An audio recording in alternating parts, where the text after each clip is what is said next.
Welcome to Happy Foot, Sad Foot, your LAFC gateway drug. I'm Travis Hellwig. And I'm Darren Miller. Welcome to our breezy preview of two games this week. Our first Champions League game against Costa Rican side LDA, which takes place this Thursday, March 9th at 7 p.m. on FS2. And then our MLS matchup, LAFC versus New England Revolution, which takes place this Sunday, March 12th at 7:30 p.m. at BMO Stadium. You can watch that one on MLS Season Pass on Apple TV. And just a reminder, 10 minutes after both games, that's right, both games, we will be live on YouTube for the post-game call-in show. There's a link to our YouTube channel in the show notes if you want to watch live or call in to chat and join us. It'll be a lot of fun. And for the Champions League stream, which will be Thursday evening after the game, we'll be joined by the smartest soccer mind in the LAFC community, Vince LaRosa. I'm very honored he wants to be on the show and join us. So pumped for when that. I say he wants to be, I offered it to him and he said yes. He was. I don't want it to seem like he's begging to be on the show. No, we were very lucky to have him. I've learned a lot from listening to him over the years, so I'm very excited to have him on the show and to talk to him. Darren, for our listener mandated banter this week. Oh yes, let's banter. There's two things I want to talk about. First, I can't go to the game on Sunday, so we're giving away my tickets in some sort of sweepstakes. I'm in section 129, which are the best seats you can get in the lower bowl that aren't inside of a club. I was the very first season in that really nice club with free food, and I got tired of waiting in a really long line for a pulled pork sandwich. And so I got seats just to the right of that. They're great seats, and you can win my 2 tickets for this Sunday. It's very simple to enter. Just click on the link in the show notes. There's 10 different ways to enter, which are essentially just different ways to prove you're subscribed or follow us on social or support us in some way. And then we'll pick a random winner. Entries are going to close on Friday at midnight, and then we'll announce Saturday morning. You might wake up Saturday morning and discover you're going to the game. Now, the second thing I want to chat about in our listener mandated banter. It's good to have this kind of structure to banter. That's what banter's all about. Yes. When they said they wanted banter up top, they wanted me to write more stuff that I just read. Make sure it's numbered. Make sure it's timed. Look, we've gotten incredible responses from people on the podcast. The numbers continue to grow. I can't thank people enough for all the kind words and encouragement, and especially those who have reviewed the podcast 5 stars. It really, really goes a long way that you did that. It means a lot. You. That said, this week, the podcast did get a tweet that, Twitter turns me into a demon and I have to respond when something happens. So we got a tweet, and I just want to read it for you, Darren. This is what it says. I'm not going to say who it was because I don't want people to be mean to this person on the internet. And I know our legion of stans. We have a stan army ready to destroy this guy. Guys, don't do it. I know. You might do it anyway, but just try not to do it, okay? Try not to. This guy just does not deserve it, okay? No, he's very nice. We've talked after, but this was his suggestion. He said, quote, "I know this suggestion will get immediately dismissed." He's right. "But I really encourage a name change for the podcast. With the vibe you're going for, I'd suggest something like Sunset Soccer Club or just the Sunset Club, something related to the Sunset Deck." He then insulted one segment on the show, but that's not important. The thing I want to say to this person, who again, I'm very happy they're listening, is that we will never fucking change the name of this podcast. Do you understand me? Do you understand me? If there's one thing I know for sure, is that this name is a good name. And I just want to say, I realize maybe people don't know the history of the Happy Foot, Sad Foot sign. And so I thought I'd quickly, give it to the audience in case they don't know. There was a sign. It's like in between Echo Park and Silver Lake. It was rotating, and it said Sunset Foot Clinic. And at one side, you saw the smiling, happy foot from our logo. And on the other side, you saw a disgusting, bloody, injured foot on the other. And this sign was famous. It was there for decades. It's been in books. It's been in movies. And the lore of the Happy Foot, Sad Foot sign was, if you're driving down Sunset Boulevard, the first side you see, if you see the Happy Foot side, that means you're going to have a good day. And if you see the sad foot side, that means you're going to have a bad day. And it's one of those weird, quirky Los Angeles things that I love, in the same way that releasing a fucking Falcon is weird, or us being obsessed with Team Security Paul is weird. It's something that means a lot to me, to the city of Los Angeles. So to this man who told us to change the name, I just want you to say, I hope you drown. I don't hope you drown. I don't hope you drown. I think you've gone way above and beyond immediately dismissing the name change. You know what actually helped me? Sorry, go ahead. Oh, no, that's okay. I just you sure you don't want it to be Sunset Soccer Club? Look, I'm not here to judge anyone. It wasn't like here's why I don't like the name, or here's why it's not good, or here's why this name is good. It was just, I randomly don't like that name. Here's another random name I do randomly like. Yes. And I get it. I get it. You don't like it. You're wrong. That's fine. A thing that I will say quickly, because this is so much banter. I'm hating the amount of banter this is. I love it. I love it. Is that I was actually inspired. The very first game, I sat behind the South End goal, 2 rows with my friend Gonzalo. We witnessed that Simon goal from behind the fucking goal. It was so cool. But the first week, one of the supporters groups, I want to say the Lucky Boys, I don't remember which it was, but they have a flag with Felix the Cat on it. And Felix the Cat is a reference to the car dealership that's like down the road from the stadium. And I was like, oh, it's so cool that they're using this weird thing we all know as their emblem. And that's when I started the Happy Foot Sad Foot Instagram meme page that went away for a long time. All that said is, I like the name. Honestly, we could end the podcast now if you want. This feels like a good place to end it. I love that you're getting this worked up over this, and later we're going to talk about Boston. This is a nightmare episode for me. Okay. It really is. That seems like way too much banter. We will never have that much banter again. Darren, start the show. All right. Let's start the show. Okay. Each week, I rely on Travis's LAFC obsession so that I can fulfill my obligations as a productive member of society, and let Travis, more of a recipient of society, fill a small piece of his infinite free time, rabbit-holing his way through MLS news, stats, footage, gossip, and various recreational drugs until he can vomit out the storylines beneath the surface of each week's game and return some semblance of the life I'm missing out on that he's indirectly taken from me in a segment we like to call Storylines.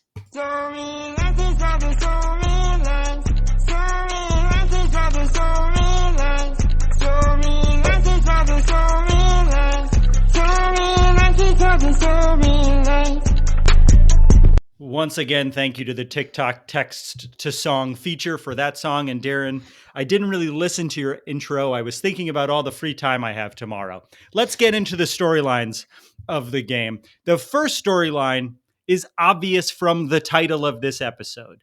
We got 2 games this week, and one involves a 12-hour round trip flight to Costa Rica. Pura vida, Darren. But this means 2 games in 1 week that our coach has a choice. Do we play the same players for every game, our best players, and allow them to get fatigued? Or do we do some quality Kawhi Leonard style load management, mix up the lineup, and spread out a roster between both games? We either play our best team tired, or we play a fresh side with worse players. Either way, we're at a disadvantage. So that's kind of the first storyline, is what's our roster going to look like going into both of these games? For this first match, this Thursday, we're traveling 6 hours down to Costa Rica for the first leg of our Champions League match against the best club in Costa Rica, LD Alajuelense. And as I say that, I just want to say there's going to be times where people listening are reminded that 2 white guys are hosting this podcast, and right now is one of them. My old speech impediment means I have trouble saying like the word squirrel. So I don't know why I decided to like host a soccer podcast in Los Angeles. Seems like a really bad idea. Anyways, let's call him LDA. Now, Darren, you're the king of the casuals. Yes. So you may be asking yourself, how does CONCACAF Champions League even work? I'm an idiot and I don't know. Well, I'm asking myself the first part of it for sure. And I'm thinking about you the second part. Every year, the top teams from every major CONCACAF league compete to see who's the best club amongst all leagues. and CONCACAF covers all major North American, Central American, and Caribbean soccer leagues. Every year, the MLS Cup winner, the MLS Cup loser, the Supporters Shield winner, the US Open Cup winner, and the Canadian Championship winner all represent the MLS at the CONCACAF Champions League. And last year was the very first time an MLS team ever won the Champions League. In the modern era, it almost always went to a Liga MX Mexican club. Last year, the Seattle Sounders won. LAFC came insanely close to winning it in 2020, but we lost it to Tigres in the finals in the game in which we scored first. And honestly, we probably should have won that game. Do you remember that game? Vaguely. Yeah, it wasn't fun. I just don't have the capacity for many memories these days, to be honest with you. The world's been rough since then. I have things going on, Travis. I can't. You're telling me you're able to bank research and analysis of upcoming games as well as an entire memory bank of past games? Yeah, things are great for me. I could go out tonight until 2 a.m. No problem. And you may be saying, Darren, why do we play the same team twice? As Americans, this is confusing to us. Well, they want it to be fair and give both teams a home and an away match because of all the travel. And so they do what is called aggregate scoring, where they combine the scores of two games played. And if that aggregate score is tied, let's say it was 1-1 when we play in Costa Rica, they come back to LA and it's 0-0. The team who scores the most away goals wins. That's the most complicated part. So a 3-3 tie in Costa Rica is better for us than a 0-0 tie. Whereas a 3-3 tie in LA is worse for us because that means they scored more away goals. Does that make sense? You're saying this is a tiebreaker? Yes. After the aggregate scoring. So the aggregate scoring meaning it's just overall goals to overall goals? Right. You just combine two games as if we played one 180-minute game. So you finished the first game, you're just at halftime? Yes. Okay. But I mean, it seems like it was always confusing to me as a bright young American loser. And I do think that it actually is fair because like traveling 6 hours to Costa Rica sucks for players, just like it'll be annoying for them to travel 6 hours here, and it evens that out. So all that said, that's all the background for this whole thing. On paper, we're a much better team. We should not lose this matchup. But the team we're playing is one of the major three teams in the Costa Rican League, and they're currently in first place in that league. The Costa Rican League is actually one of the better ones in CONCACAF. It's behind Liga MX and MLS, but it is not a pushover league. I looked up some videos, and their fans seem like no joke. So after all the travel and the fact we've only played one game together as a team, plus our wonky roster, it is not going to be a cakewalk game. And if you need any more evidence of how fucking weird these Champions League games get, Austin this week lost 3-0 to a Haitian side that they should have demolished. And both Orlando and Philly were held goalless in their games. We should not expect to walk into Costa Rica and dominate just because we were in a better league. We should be rooting for a win. And if not, we want as many goals as possible while we're in Costa Rica. Wow. Are there any MLS wins in CCL so far? As we're recording, I believe Vancouver's playing, so I don't know how that is going. But no, as of this morning, no, we had 2 ties and a loss. And Austin was playing the worst team of everyone. Are you one of those people that's like, I'll root for an MLS team that's not LAFC in CCL, or someone that's like, this gets me in trouble. This got me in trouble in our text thread. Kellen Parker, who's in the 3252, very big fan of the team. We love Kellen. We've both worked with him at Funny or Die. He was very angry at me that I was rooting for the Seattle Sounders to win the Champions League. We're not in the tournament. They were in the finals. It's good for the fucking league to prove that we're better than Liga MX. I understand why you want to be first, but we also want the league to succeed, don't we? So our team can continue to succeed and we can get better fucking players on our team. Whatever. I mean, I guess, I don't know. If it was like the Boston Celtics playing, I would not be rooting for them. Oh, we'll get to that. Okay, we got to keep moving because we bantered for way too long. Wait, what do you think? Wait, I didn't ask you. What? No, that's okay. No more banter. When I say I don't want banter, it's I just want to hear myself talk. I think I'm more than most people just like watching the game. Like I don't need beyond my team. If it's a good game, that's what I want to see. Like I don't care really. That's why I was interested because it just seems like different people are split. I guess naturally I'm kind of inclined to be like, I recognize, like, I have some familiarity with this team, so it's like cool to see them win, but I Yeah. just don't care It also, enough. I don't know. anytime MLS does anything well, it feels like an underdog story. It feels like you're rooting for Yeah. an underdog. Yeah. I like MLS getting some respect on an international stage. That's nice. Okay. On top of all that insane information I just dumped on you, we learned a lot about our team during our game this weekend, which was a 3-0 victory in 60 minutes against the Portland Timbers. The final 30 minutes of the game, we don't need to think about. It's not important. That didn't happen. No, the actual score was 3-2, which brings us to an important storyline with 2 games this week. How are we going to use Giorgio Chiellini? Because when he came out of the game on Saturday, the entire back line fell apart. He makes the entire squad seem comfortable and poised. He just brings calm. And when Aaron Long replaced him, the backline looked terrified, and the game came terrifyingly close to ending with a tie. All that said, Chiellini is 38, so I'm willing to bet he's not going to play in one of the games this week, probably the Costa Rican game. So the big question is, how does Aaron Long look when he's given that starting spot? Yeah, that makes sense. Something tells me the consistency of either of them playing an entire game is probably preferable, even though with Chiellini that's probably not feasible. Yeah, Aaron Long's not a bad, at least, I mean, he was the defensive player of the year a while back. Like, he's not a bad defender. It just was obvious when he came in, we started to look bad. And if our backline falters with Aaron Long back there, is John McCarthy going to make the same sorts of mistakes that he made, leading to that second goal where he came out way too far? I was a goalie. I will never blame a goalie unless it was their fault. That goal was John McCarthy's fault. He was nervy. He came out too far. He fucked up. Our front line looked solid with Opoku at the 9. Vela and Bouanga looked fluid together. Our midfield was solid even when that nervy Tillman came in as a sub. But my question weirdly now is the back line. The thing that I was saying earlier was what I felt was our strongest position. And so after all that, we travel 6 hours back home from Costa Rica Thursday night. We land Friday morning, and just 48 hours later on Sunday night, Hollywood's biggest night, we play a regular season MLS game against the New England Revolution, which brings us to our next storyline. The Revs are on a roll. They won their first 2 games of the season. They've yet to be scored on this season. They won 3-0 against Houston, Wow. 1-0 against Charlotte. They're coached by Bruce Arena, whose style of coaching is essentially the same style you were taught by your youth soccer coach in 1996. Play your position, cross the ball, tap it in. He's America's most famous AYSO coach. He looks like if Tom Thibodeau did self-care for like 10 days and then said, fuck it. Like, he just like did a little bit to take care of himself. I feel like he was kind of in his prime in 1996 when that coaching style was normal, and then just was like, I'm gonna stick with this.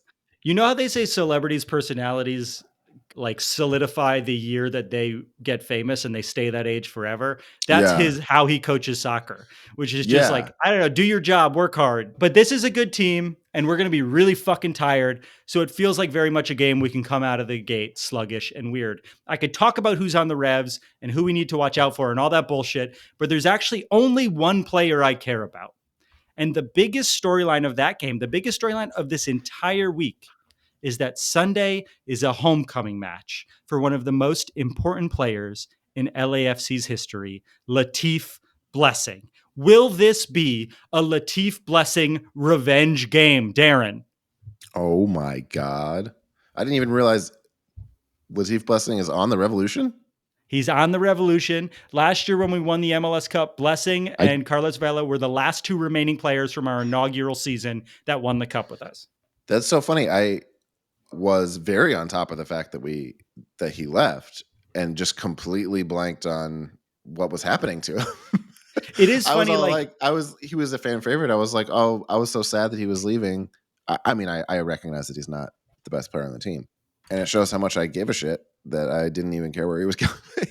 Well, what's it like? Actually, it is funny with soccer. You just like assume they go overseas. You know, like you're just not going to see him. That is what I was thinking. During his 5 years at LAFC, he scored 14 goals, had 23 assists, but fans didn't love Blessing for his stats. Latif Blessing was basically a vibe. He's from Ghana. He's like 3'9". He is so fast. He'd come onto the field and just sprint around aimlessly, which created a lot of chaos. He's Yoshi. He's Yoshi. Oh man, that's so funny. He's He so good at is. selling contact. People loved Latif for his energy and joy. He wasn't the most talented guy, but boy, was he fun to watch. As you said, I was never as big of a fan as other people, but I understand why people love Blessing so much. He was pure, unbridled fun, and it's going to be so weird watching him play against us. I don't want our players to knock him to the ground the way that he will get knocked to the ground. I would like to protect him. You know what? I think I'll enjoy seeing him succeed, and I'll enjoy seeing him fail, regardless of what happens with him. Yeah. I'll be like, oh, it's nice that he's doing well. And I'll be like, oh, yeah, this is really fun to be on the other side of this. I won't want him to score, but if he does, I'll be like, good for you, kiddo. You got us.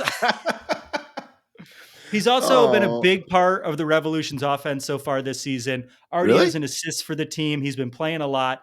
So I can see him wanting to prove to us that we shouldn't have let him go. Latif revenge game might be incoming. I think we should have let him go for sure. I mean, if he goes crazy, that would be pretty fun. It would be a fun story. He can score. So watch out. He can have a hat trick and we can still win, you know? That'd be nice. We'll win 8-3. Well, those are the storylines. When we come back, Darren does a game with me that I don't know about the city of Boston, home of the New England Revolution.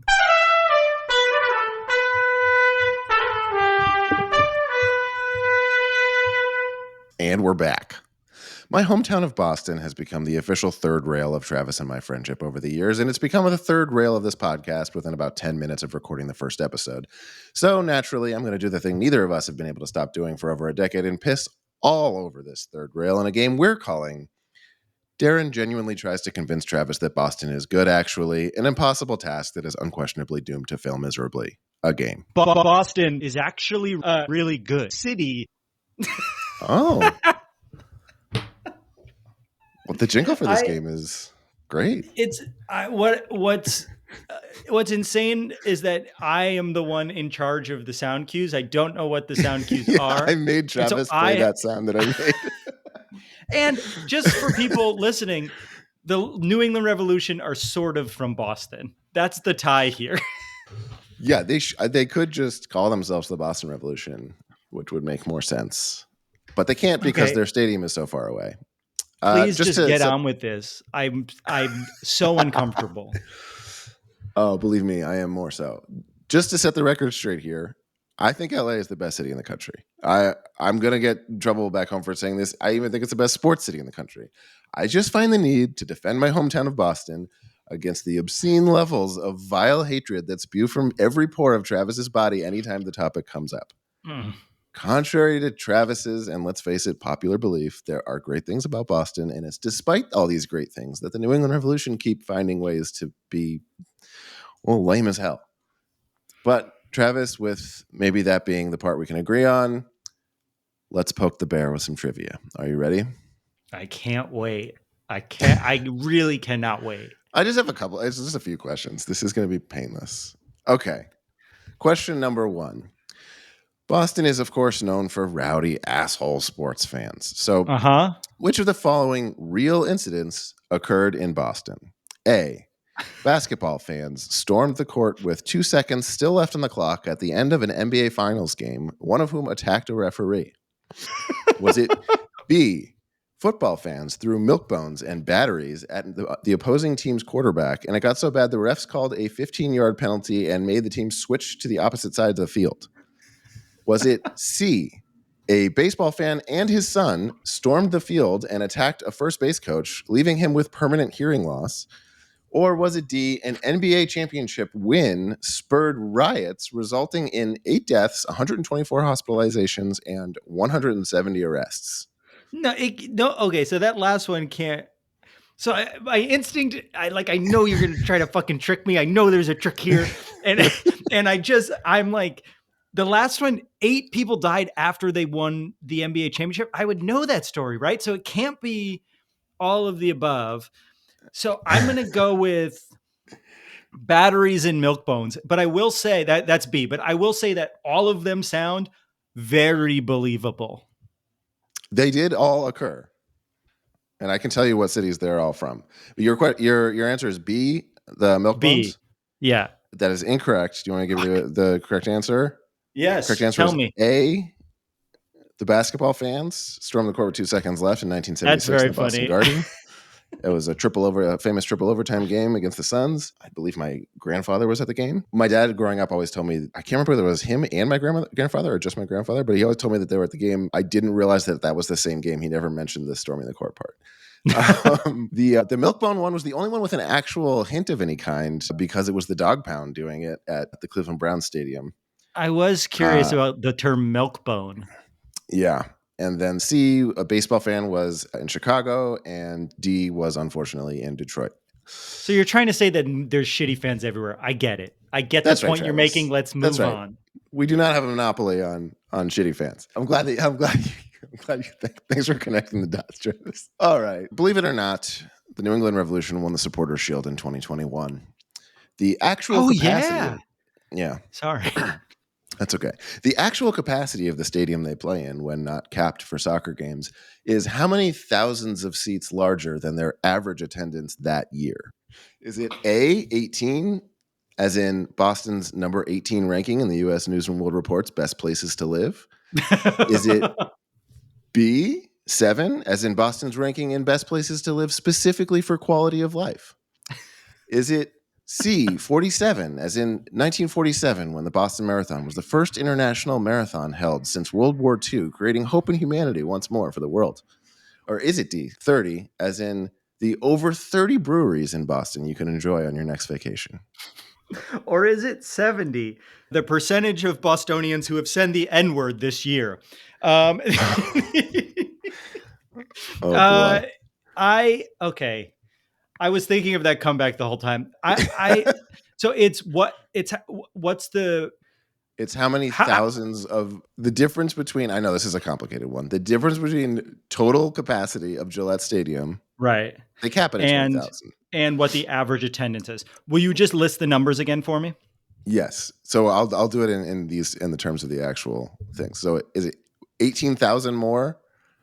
How many empty seats were there basically? 18,000, 7,000, 47,000, or 30,000? I think the answer is 47,000. No one goes to those games. Yeah, it's so sad. And Gillette Stadium's massive.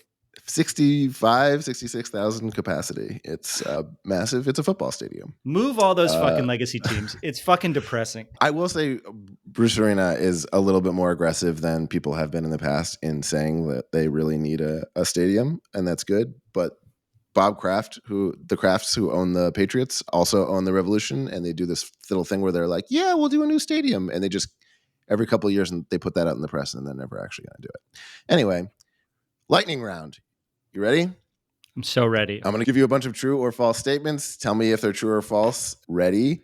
Go.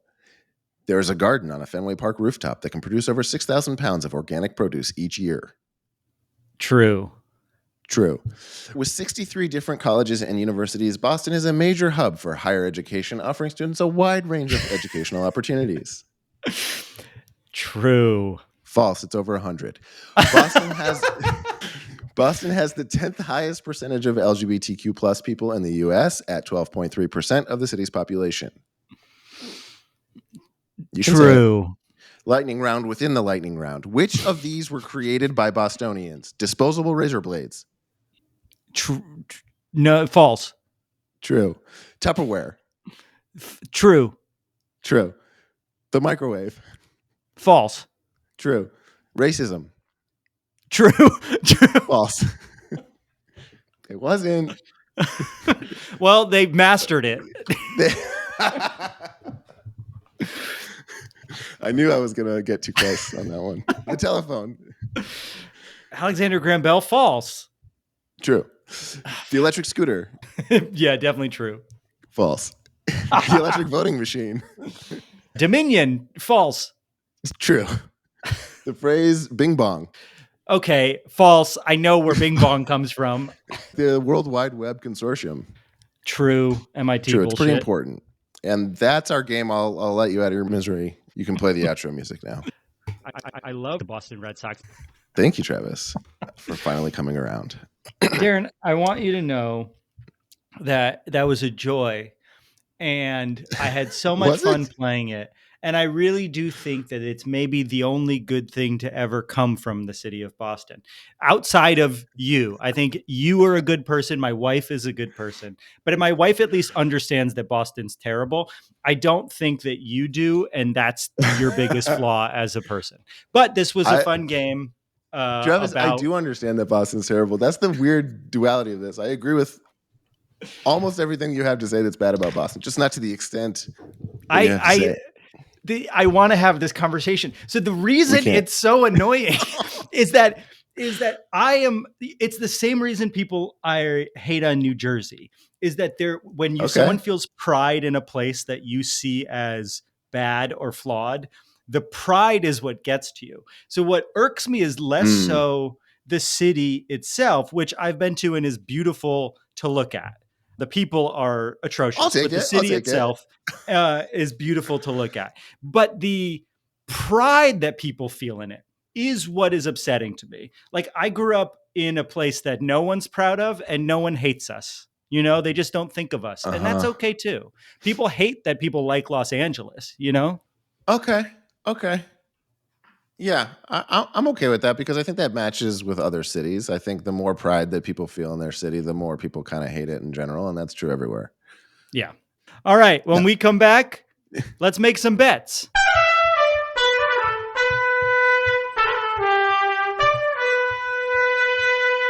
And we're back. Now it's time for a segment we call Bet It and Forget It. Bet it and forget it. Every week, Travis and I are going to end the show with a bet for this week's game. We make an outlandish prediction for the week, something that's almost definitely not going to happen, but it could happen. We don't know. Each week, we both put up $5, and if and when no one hits, the money rolls over to the next week. Eventually, by the time someone's weird prediction comes true, they might win a good chunk of change. Last week's bets. What do you have? I said that there was going to be a plane flyover and someone would have an emergency landing. Neither of those things happened. There wasn't a plane. Even a flyover. No, just Karen Bass. Yeah, that was a weird, like, Pleasantville moment. Like, what? The mayor, really? It's also like none of us, no one wants to cheer for the mayor, but she hasn't done anything to make us mad at her yet. So it's just sort of like, all right, I guess the mayor. Okay, so special. What was like a weird ribbon cutting ceremony? That didn't happen. What was your? I said someone was going to get in trouble on the sidelines for drinking alcohol and thrown out off of the field. That might have happened. I don't know. I don't know enough to be able to call it a win. We would have known if someone got kicked off the field. You think so? Even if someone was drinking, the bet didn't hit. This week, we're adding $5 each to the pot, which brings us to $40. So if this hits, we'll be competing for $40. We're almost in rich territory. If you win, you're rich. Like, I feel like $50 is a big bet, and we're getting there by next week. Like, oh my God, I got $50. We should start putting this money away so when someone does hit, it doesn't feel as painful, when we have to pay them. Oh, that's you're giving me like, this is like actual good finance habits. Yeah, because it'll suck when it's like, you have to Venmo me $400 one day. Yeah, that's going to be like a significant burden. Okay. On my family. I have a prediction. Right, what's your bet for this week that I know so I know this is going to happen. I'm very confident this is going to happen, Darren. Okay. On the way back from Costa Rica, someone is going to have a problem at customs and they will not be allowed back into the country. Someone on the team, a player, will not be allowed back into America. They might come back in a day or two, but they will not be allowed with the whole team to come back into the United States. Wow. Okay. This is I feel like this is one of the lesser outlandish. It's crazy to think about, but it feels possible. It feels pretty possible. I think I've been too crazy, and this one I'm like, I feel like this one could happen because there's so many different passports to handle, so many different visas. It's complicated. Mm-hmm.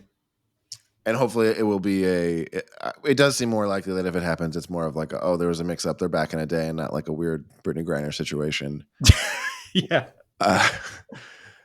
What's your prediction? Yeah, I could see it happening. I'm glad that you went with a crazy one like that because mine is very like in game. I'm just gonna go take the over on an over under of 10 times the ball hits a post or crossbar. In the combined games or one game? The combined, both of the games. So over the course of the two games this week, there will be LA more than 10 crossbars or posts. and only LAFC or both teams? Do you think it's not? You think it's too feasible to be both I teams? think it's kind of feasible.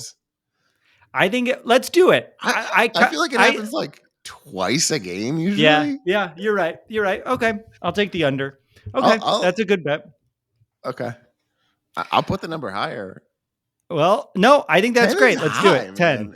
10. All right, you have to count. I'm not fucking counting. That's our show. Darren, take us away. All right. That is our show. Thank you so much for listening. Before we go, we want to remind you that we will be live streaming our post-game show 10 minutes after both games on our YouTube channel at youtube.com/@happyfootsadfoot. You can go ahead and go there and subscribe and watch our episodes there as well. There's a link in the show notes. Come talk to us during the live stream in the chat. You can call in to talk. We'll post a link to join us in our remote studio, and we'll hang out. It was so fun last week when people did it, and we got some callers. It was great. And like I said, Vince is going to be on Thursday, so come join us. Our theme music is done by the insane team of James Valentine, Nate Walcott, and Louis Palmer. You can follow us on Twitter, Instagram, and YouTube. And if you enjoyed this and have friends that are curious about getting into the club, please send this their way. Like we always say, we're doing this on our own dime, so any sort of promotion for us really helps. And if you can, please subscribe and review the podcast 5 stars. It takes no time at all, and it really, really, really helps us and other people find our podcast. Thanks again. We'll see you after the games on the live stream. I love you. I love you. I love you. I love you. Okay, I love you.